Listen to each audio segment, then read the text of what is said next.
Interesting, with drawbacks.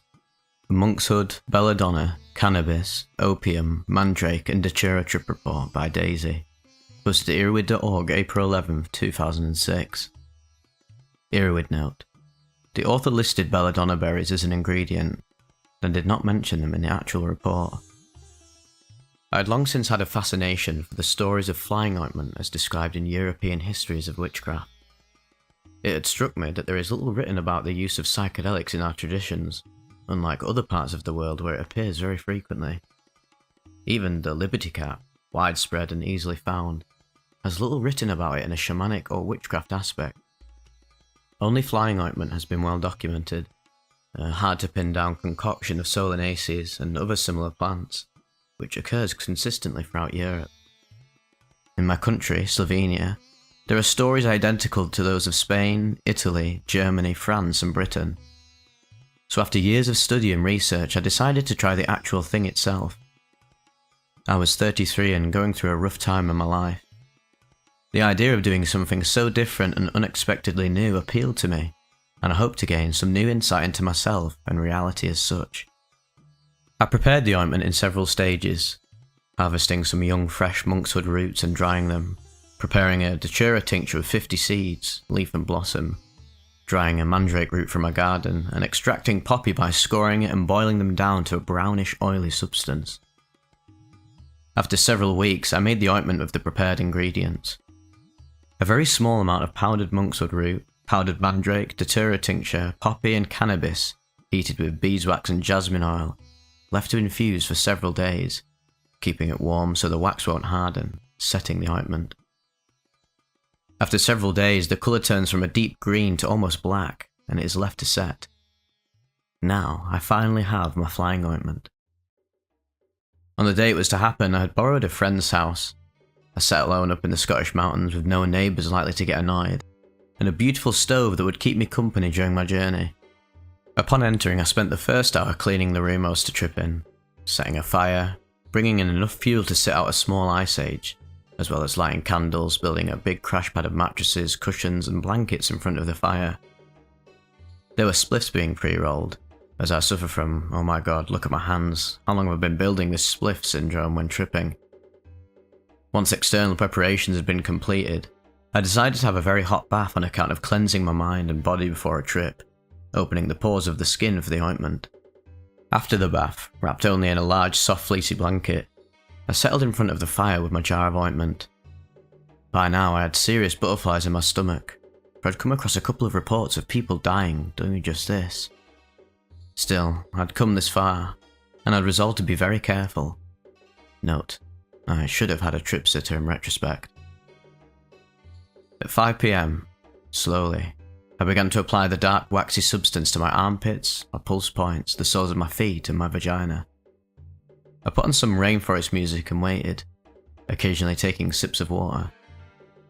After about an hour, nothing much had happened apart from a slight feeling of cold, as well as dry mouth and slight visual distortions. Maybe a tightness in the chest, but I put that down to nerves. I was slightly disappointed, wondering if this was going to work at all or if I was maybe too cautious. So I decided to top up, recklessly at that. A feeling of it needs to be done fully to honour the journey, to not show fear, to trust in what is to come. Oh, hang on, it started. I could feel this softness, a fluidity in my body that had not been there before. I began to rub the flying ointment over every inch of my body. Every touch felt sensual and soft with a sleepy dreaminess as if it was on the verge of sleep. Eventually I ran out and proceeded to cuddle up in my nest watching the fire. At 7 PM, I'm starting to feel very, very cold. The soft sensuality from earlier has dissipated, and my chest feels very tight. I feel a small seed of panic rising in my guts. The fire tells me it cannot keep me warm any longer. I feel hurt, puzzled, but we are friends. I offer it more wood to feast on, but I still remain cold. There's a slight busy electric feeling to my fingertips and toes.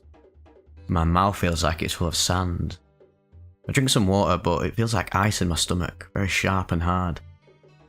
Time for a joint, I reckon. I light up and almost immediately everything softens and yet tightens up a note. I feel colder than ever before, but soft and languid. I lie down after finishing the smoke, wrapping myself in several blankets watching the roaring stove, and I feel floaty. I try to see, but realise the room is no longer there. I am on a grassy, desolate plain. A dark sky above and a cold wind. It is hard to draw breath here. The wind snatches it away before the lungs can take it. But that seems okay. I see something in the distance. No, it is right before me, a presence deep and green tasting. It's got a cool softness and seems inquisitive. I feel curiosity towards it. I wish to understand something. The colours talk, but I do not hear them correctly. The taste seems wrong, and I feel frustrated. Then, some kind of agreement seems to have been reached, and there is calm. I find myself inside the presence. It is like falling, but there are others. I brush past something, inquiring, being inquired about. Child. Careful, it is a child. There are myriads of presences, and I do not know what else to call them, as nothing will fit. Some of them seem so old, so very old and huge, like massive beings slowly wandering an ocean. There are smaller ones as well, quick and sleek, buzzing. Families of them. I understand they are related the same, but not in a sense. Oh, it's too fast, it's all too fast, and I feel sick. My breathing is difficult. And I try to remember why that is, then notice I feel cold and tired. The green presence is back before me. It vomits me out and I feel myself flop out liquid cold green steam. I die.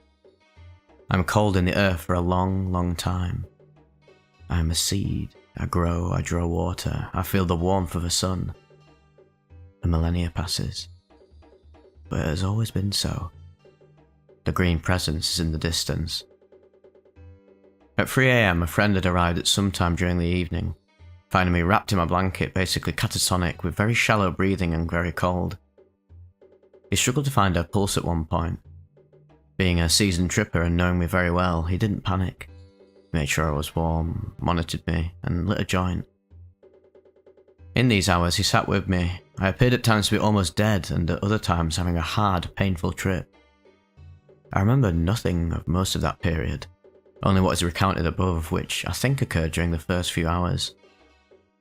At around 3 AM, I started to come around. My body felt incredibly weak though, struggling to even lift my head to start with. All senses seemed super sharp and focused, yet dreamy. My friend helped me in an upright position and I lit a joint. For the next few hours we watched some X-Files, listened to some music, and eventually went to sleep. I continued to have after effects for another 10 hours, drifting in and out of strange trip-like thought streams but could never really remember them. The tiredness itself took another week to wear off, and it was nearly a month till I really felt back to baseline. In summary, I felt it was an interesting experience and worthwhile, but the substances used are very dangerous, and I wouldn't advocate for anyone to follow my actions at all. There are safer and better psychedelics available. Flying ointment has a big drawback in not only being dangerous, but also that it causes an inability to recall much of the experience.